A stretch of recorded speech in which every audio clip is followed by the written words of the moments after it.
So today I wanted to explore one of a few frameworks I like to employ to help me understand exactly what threat hunting is on a conceptual level. Now I have a few more such related frameworks that I'd like to explore with you guys in the future, so I guess for now we can go ahead and we can call this What is Threat Hunting Part 1.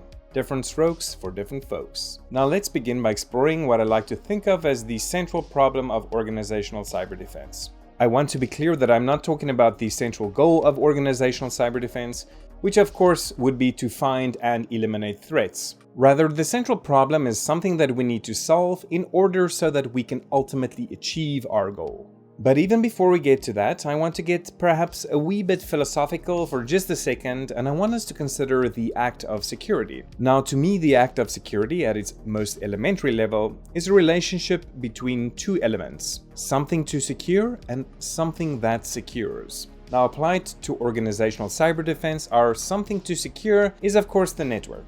But it's not really the physical network. That's obviously more the domain of the physical security guard. Rather, it's more along the lines of the informational integrity of the network. I think that's probably a better way to think of it. Conversely, our someone that secures in this context is the security operator. Now, I don't want us to get locked into any specific security paradigms just yet. So for now, let's keep things at a very high generic level. And so we'll just think of this simply as a security operator, nothing specific. But there's one thing missing. In order for us to secure, we need a view. So I want to be clear that I'm not simply referring to the visual physical view, though it does include that. It's much more. Rather, by view, what I really mean is any ability to obtain informational feedback in some periodic manner so as to be able to monitor the status of the network so that we can ultimately detect any deviation indicative of a compromise. In the case of a physical security guard, for example, they might be sitting in a security room where they have live feeds to different cameras, but they might also have motion sensors, contact sensors, seismic sensors, etc. Taken together, all these currents of information can be considered the view in this context. So we have our network, we have our security operator, and we have the view. But as we said before, the security operator is not looking at the physical network. They're not sitting there staring at the computers, the routers, and the cables, hoping to detect some sign of a compromise. Rather, the security operator monitors the data produced by the network. But again, it's not all the data. It's not the user-generated or application data, right? It's not the presentations and spreadsheets and invoices and emails and all that good business stuff. Now, the security data is really a type of metadata. It's data about the network. It's everything from packet captures to the whole variety of logs produced on the host as well as the network, and perhaps even we can make an argument that if threat hunting is included, we should include memory dumps here as well. But there's an issue, you see. If the security operator had to try to process all the security data generated by the network in a meaningful manner, they would be completely and utterly overwhelmed. And this is because, of course, at any given moment, much more data is being generated than can be meaningfully processed. And so this leads then to what I propose we can think of as the, or at least one of the, central problems of organizational cyber defense. I also think another useful way we can frame it is as a data capacity incompatibility. Meaning here in plain English, the security operator cannot process all security data in a meaningful manner to find threats. So then one useful way I think we can even think of an organizational cyber defense strategy is how you go about solving this problem. In other words, how do you go about making an inaccessible amount of data accessible to a security operator so that they can effectively find a threat? So then with this framework in mind, let's approach how this problem is solved with today's conventional approach. I'm going to be calling this approach the SOC-SIEM paradigm, knowing full well that of course modern organizational cyber defense strategies contain many more layers and complexity than simply this, but I think for the moment one can make a reasonable argument that it's these two elements that lie at the logical core of most enterprise approaches to cyber defense. So we have our thing that should be secured, we have our someone that secures, in this case it's a SOC analyst, and then the SOC analyst has their view, which as I said is the security data being produced by the network. But now they're faced with a problem, right? The data capacity incompatibility problem. So then how is this problem solved in the SOC-SIEM paradigm? Well, it's solved by an external filter. And that filter basically is a piece of code. Perhaps you can think of it as an algorithm or software if you like, but really the key is that it is an artifact. It's something that exists outside of the SOC analysts themselves. So this filter receives all the security data generated by the network, and then it will decide, based on its own internal rule set, which tiny slither of the total data set to present to the SOC analyst. And of course, this tiny subset of data that's being presented to the SOC analyst we call alerts. And so then in this scenario, what a SOC analyst really is doing is they are responding to alerts. One final thing I think that's really worth paying attention to is that in the SOC-SIEM paradigm, the view is reduced. Now before we thought of the view as the total field of security data, meaning all security data being generated by the network. But with the SOC, this is no longer the case. The total view is reduced to essentially a subset determined by the code. That is to say, determined by an entity outside of the security operator themselves. I want to mention this because it's this reduction in view that leads to the introduction of major blind spots into this approach to cybersecurity.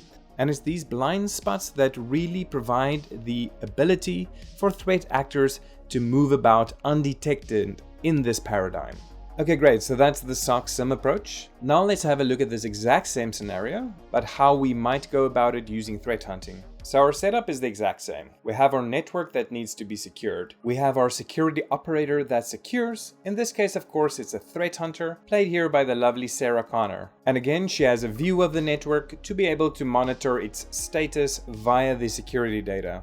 But of course, she's dealing with the exact same problem, the problem of data capacity incompatibility. So now, how does a threat hunter go about solving this problem? Well, as was the case with the SOC analyst, again, the threat hunter uses a filter, but crucially here, the threat hunter does not use an outside-in filter, but an inside-out filter. That's to say, the threat hunter applies an internal filter to reduce the data set. Now I'm going to term this filter a skills-based filter, really just because I couldn't find a single label to encompass everything I mean here. So the threat hunter filters the total set of data down in any given threat hunt based on their skills, experience, knowledge, toolset, methodologies, available resources, and perhaps even what they might be hunting for specifically based on some threat intel they received. The key takeaway, however, is that the decision on how to reduce the data so it is accessible to find a threat is no longer done outside of the security operator. Instead, it's done by the security operator themselves. And because it is dynamic, the exact subset under investigation can change and assume many different forms. And so whereas the SOC analyst was inherently reactive,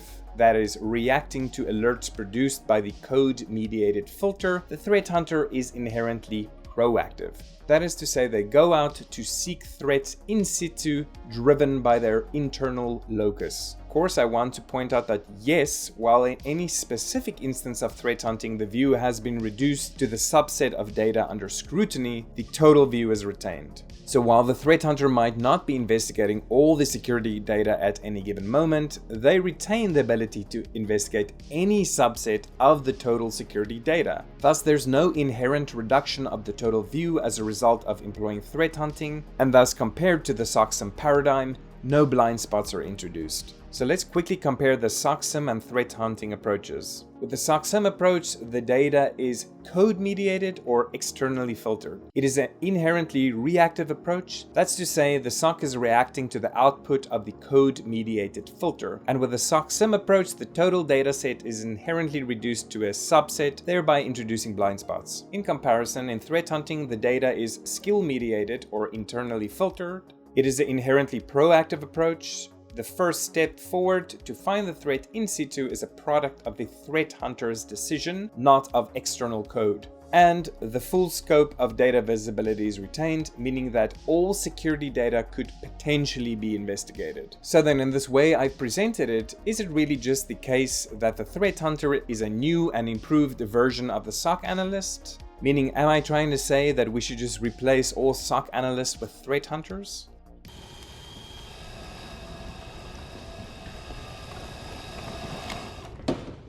How about no? Yeah, of course not. Rather, it's as the wise Jimi Hendrix said, it's different strokes for different folks. Applied contextually here, what I mean to say is that the SOC-SIEM and threat hunting paradigms are two different solutions for two different problems. But to understand what I mean here, we have to introduce one additional layer of nuance, specifically as it relates to threats. Now, so far, we've implicitly assumed that all threats are the exact same, as if there's this homogeneous slop of threats out there, all of equal value. But of course we know this is not the case. There are of course many ways in which we can categorize threats. One common way is, for example, according to a quality decline. So many of us have probably encountered just such a categorization based on a quality decline when we studied introductory cybersecurity. Now I want to do something similar, that is also categorize threats according to a quality decline, but something even simpler. So let's simply bifurcate all threats into two categories, which I'm going to call low value and high value attacks. So with low value attacks, these make up the vast majority of attacks or attempted attacks. They're largely automated, meaning that beyond the initial push given by a human operator, they don't require much human input. You can think of them really as code expressing itself. And because of this, because of the ease of replication and low human input, they are cheap. Finally, we can also say that they operate according to a shotgun or spray and pray paradigm. What I mean to say is that every individual attack has a very small likelihood of succeeding. However, since the total amount of attacks are cheap to scale, it ultimately still leads to many successful attacks. High-value attacks are typically targeted, that is, they usually involve a specific group of attackers targeting a specific network. They require a high level of human input, and the individuals involved are usually highly skilled and competent with specialized knowledge. Because of this, these attacks are expensive. As a consequence, there are relatively fewer of them compared to low-value attacks. However, the probability of a high-value attack succeeding is much higher. So then now, how does this connect to the SOC-SIEM versus threat hunting paradigm? Well, what I'm trying to say is that the SOC-SIEM paradigm is the right tool to address low-value attacks, whereas threat hunting is the right tool to address high-value attacks. That's because the SOC-SIEM paradigm is a mostly automated solution for a mostly automated problem, whereas threat hunting is a mostly human-driven solution for a mostly human-driven problem. So then which approach is best? The answer, of course, is that it depends on each organization and the threats they are facing. The best approach is figuring out the right proportion of each of these components to optimally address the type of threats you are predominantly dealing with.